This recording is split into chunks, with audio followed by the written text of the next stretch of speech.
What a whirlwind of a night for Yankees fans, one of those games that leaves your heart pounding, your voice hoarse, and your soul somewhere between pride and frustration. Just when it felt like this team might script another legendary comeback, the rug was pulled out in the most agonizing fashion possible. The New York Yankees, our Bronx Bombers, were dealt a crushing blow in Toronto, dropping a dramatic 11-9 showdown that wasn't just another loss, it was the one that knocked them out of first place in the American League East. For the first time since mid-April, the top of the standings no longer belongs to New York alone. That once comfortable cushion 7 full games ahead just over a month ago has evaporated completely. And the way it happened, let's just say it was nothing short of a baseball roller coaster. The game opened with a gut punch that set the tone early. Rookie right-hander Will Warren took the mound for New York. And from the very beginning, it was clear something wasn't right. His command was shaky. His pitches lacked bite, and the Blue Jays pounced. It started with a couple of soft singles that somehow found grass, followed by a gritty 9-pitch walk that loaded the bases without recording an out. Alejandro Kirk wasted no time punishing that mistake, sending a 2-run double into the gap, and igniting the Rogers Center crowd before fans could even process what had happened. Addison Barger stepped up and launched a 3-run homer that silenced Yankees fans and gave Toronto a quick 5-run lead, but the bleeding didn't stop there. Warren struggled to find the zone and then walked Will Wagner, setting up another backbreaker as Davis Schneider crushed a 2-run shot of his own. Suddenly, it was 7-0 and we weren't even out of the second inning. That's when it really hit. This wasn't just a bad start, it was a full-on collapse. By the time the third inning wrapped up, the Blue Jays had extended the lead to 8, and it felt like the Yankees had been knocked down before they could even throw a punch. It was one of those nights where everything that could go wrong did. But here's the thing about this Yankees team: they don't roll over, they don't pack it in. They dig deep, and just when it felt like the game was slipping away for good, the offense woke up. In the 5th inning, the spark was lit. Jason Dominguez and Anthony Volpe started things off with back-to-back singles, and DJ LeMahieu delivered a line drive into the outfield. That finally put the Yankees on the board. 1 run turned into 2 after Ben Rice followed with another clean single. And then came the exclamation point: Aaron Judge doing what Aaron Judge does best. He launched a laser off the wall for a 2-run double, closing the gap and bringing new life to a game that looked all but over. 8-3. Suddenly, there was a pulse, and then it really started to feel like something magical might be brewing.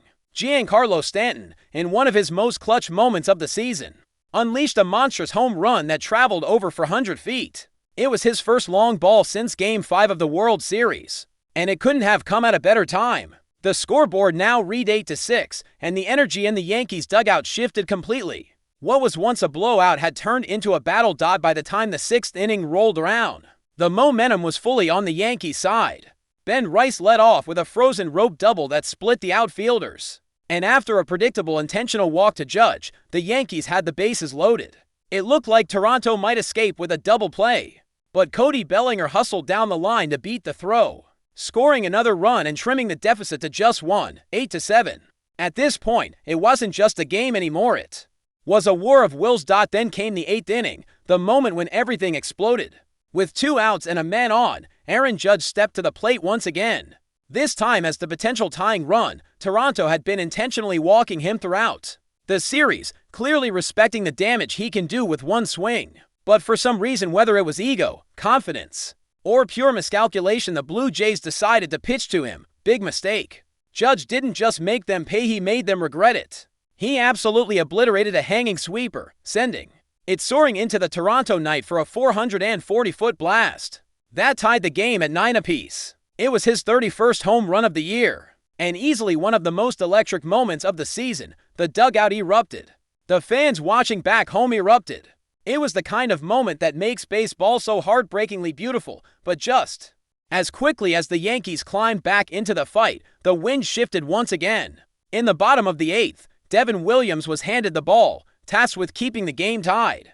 And for a moment, it looked like he might get it done. He struck out the first batter with authority, but then came a walk, then a stolen base, then another walk. The go-ahead run now loomed just 90 feet away with 2 outs. Addison Barger stepped in, and Williams' first pitch was a disastrous spike changeup that bounced away from catcher Ben Rice. With barely any big league experience behind the plate, Rice couldn't block it, and George Springer raced home from third, just like that. The Blue Jays were back on top, 10-9. The next pitch, Barger slapped a single into left, tacking on an insurance run that would ultimately seal the game. 11-9, and despite getting the tying run on base in the ninth, the Yankees couldn't find that last bit of magic. It was a crushing loss not just because of what it meant on the scoreboard, but because of what it represented. That division lead, once a symbol of dominance and consistency, is now gone, erased. This marks the 13th loss in the last 19 games for New York, a stretch that has been as frustrating as it has been revealing. The Yankees still have the firepower, they still have the fight, but now they also have a challenge, a real one. The rest of the division is breathing down their necks, and nothing is guaranteed.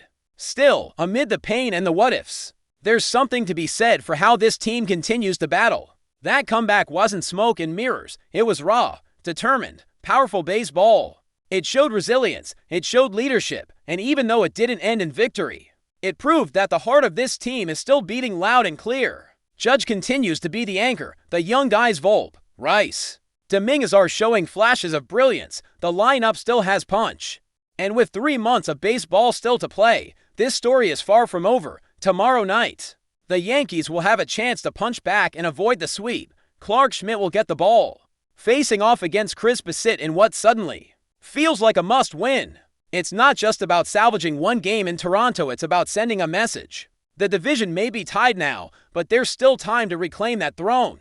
Still time to flip the script. Still time for this team to remind everyone who they really are. Baseball is as much a game of adjustments as it is a game of moments, and for the Yankees, this season is proving that truth time and again with the roller coaster of performances. On the field, the front office and coaching staff aren't shy about making swift moves to keep the team competitive. In the latest shakeup, the Yankees announced a roster adjustment that sent ripples through the bullpen and the larger roster, one that underlines just how fast things can change in a long, grueling season. Right-handed pitcher Clayton Beeter has been recalled from AAA Scranton, Wilkes-Barre, to join the Yankees bullpen, marking a quick turnaround that came on the heels of a disappointing outing from Jeff Hartlieb. This move wasn't just a simple substitution, it was a strategic decision, reflecting the team's need for fresh arms and consistent performance under pressure.